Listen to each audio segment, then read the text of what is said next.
The depth of the spirit of Vietnam is what drew Thi Trinh Nguyen back to Hanoi 2 years ago after a prolonged period of study in the US.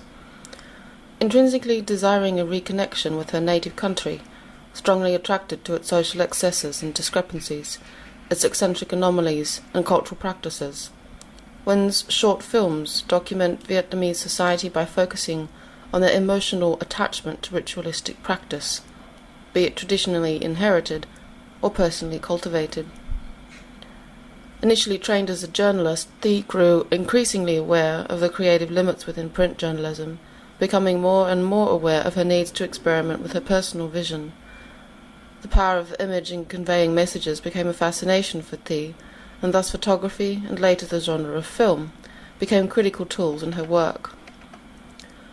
In Spring Comes Winter After, Thi observes the funeral of LIGAMENTS, a Vietnamese poet who was part of a 1950s literary and intellectual movement in northern Vietnam, which criticized life under communism. He was later banned from publishing for 3 decades, and it was not until 2007 that the Vietnamese government decided to grant him a prestigious national award in an effort to reconcile the grievances of the past. Thi states, "As the avant-garde artists like this poet were forced to be silent, Vietnamese art and literature suffered decades of decay." In this short documentary film, the eye of her camera focuses on the grief of those in attendance of the funeral of this celebrated poet, many of whom are Vietnam's contemporary established writers and intellectuals. Thi's camera, however, rolls time in reverse. The procession of people reverentially moving around LIGAMENTS' coffin depicted in rewind.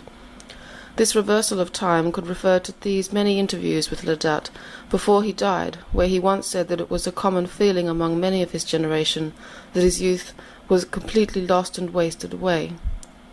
By reversing time in Spring Comes Winter After, Thi wishes his youth to be returned to him.